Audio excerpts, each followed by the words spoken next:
আব্বু আমার আম্মু খাওয়া করে আমরা রুমের ভিতরে আছি, আমার আম্মু রোজা আছে, আমরা সবাই মিলে গল্প করতেছি, একটা তারপরে দাঁড়ায় আছি ওখানে সবাই মিলে, এদিক থেকে হামলা চলে আসছে। কিন্তু আসার পরে আমার আব্বুকে বলতেছে এই গালি দিচ্ছে, মানে আনাধুন যেগুলো গালি দেওয়ার ওগুলো গালি দিচ্ছে, বাইরে বেরোছে। কে গালি দিচ্ছিল? এই মানিরুল, তারপরে কি যে বলে আমি তো কবির, তারপর তরিকুল চেয়ারম্যান কিন্তু পিছনে আছে ও একটা, তারপরে এগুলো কিন্তু মানে আমি তো মানুষকে চিনি না, অনেকগুলো ধুলু এগুলো সবগুলো আসে একদম বাড়ির পর হামলা করছে। হামলা করার পর আমার আইনুল আমার ইয়া হচ্ছে ইট গুলো আছে না জানালার, আমার ইট আছে একদম ১,৫০০-এর মতো লোক আসে, একদম মাথাতে মার দিছে। মারে দেওয়ার পর আমার আব্বু কিন্তু পড়ে গেছে, আর আমি কিন্তু আমার আব্বুকে নিয়ে যাচ্ছি। তারপরে আরো কয়েকজনের লোক আছে আমাকে এমন পিটান ছড়ছে, মানে একটা ছেলে আছিল, ও ছেলেটা শুধু আমার কানে ভুটার বাড়ি দিয়ে গেছে, ভুটার বাড়ি আমরা শুধু গেছি। একটা পরিবারে কতগুলো জিনিস থাকতে পারে, যতগুলো ফ্রিজ, একদম যতগুলো ড্রেসিং টেবিল যতগুলো আছে সবগুলো ভাঙা চুরমাচার হয়ে গেছে। আমরা এই পরনের কাপড়টা ছাড়া কিছু নাই, যতগুলো টাকা পয়সা যতগুলো ছিল, একদম টাকা 2 লাখের মতো টাকা ছিল। আমার বড় ভাই, আমার বড় 3টা গরু 5টা গরু আর আমাদের 6টা ছাগল ছিল। আমার বড় ভাই পড়ালেখা করতেছে, পড়ালেখা যতগুলো সার্টিফিকেট ছিল আমার, আমি পড়ালেখা করতেছি, আমার যতগুলো বই ছিল, আমরা পড়তেছিলাম, পড়ার টেবিলে সাজিয়ে রেখেছিলাম, একদম আলমারির মধ্যে রেখেছিলাম, একটা লাইব্রেরি ছিল, সব একদম পুড়েছে। আমাদের মধ্যে এখন এই পড়ানোর কাপড়টা ছাড়া আর খাওয়া যায় এটুকু নাই কিছু, পড়ানোর যেটা পড়েছে আছে এটুকু, এছাড়া আমাদের কিছু নেই। আমার বাবা এখনো হসপিটালে আহত আছে।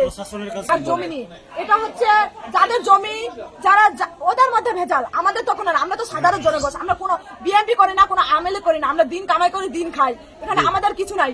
এখানে ওরা মারামারি করতেছে, ওরাই ঠিক করবে। এখন ওরা মানুষকে জালের মধ্যে ফাঁসিয়ে নিজে পালাই গেছে, ও মানে যে মারামারি করতো ওরা পালাই গেছে, ঘর বাড়ি কি হচ্ছে। কিন্তু আমরা এগুলো আমাদের মতো যে কত মানুষ আহত হয়েছে এখানে সেটা ঠিক নাই।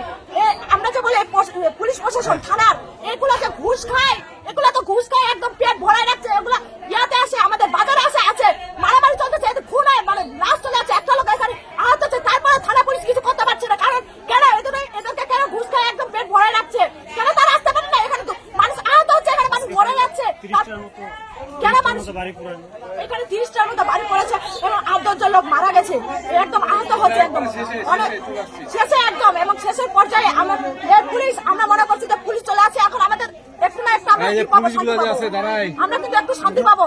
আমরা রুমগুলোর মধ্যে তালা মারছি যে আমরা বাইরে যাওয়ার পর আমরা রুমগুলোর মধ্যে তালা মারছি, বলছি যে পুলিশগুলো যখন আছে আমাদের যান ভালো হয়ে যাবে। কিন্তু পুলিশগুলো আসার পর কেন তারা কিছু বলতেছে না? আমরা একটা প্রমাণ চাই। পুলিশগুলো আসার পর কেন তাদের সামনে আমাদের বাসায় আগুন দিল, তাদের সামনে কেন আমাদের সবকিছু জ্বালিয়ে পুরো ছাড়কার করে দিল?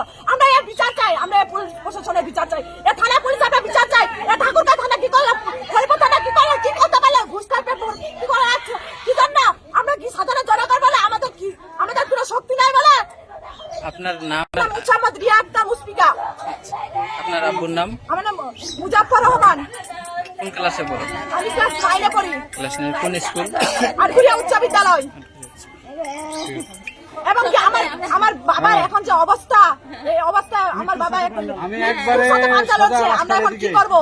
আমরা বিচার চাই, আমরা এই যে হরিপুর থানা আছে, হরিপুর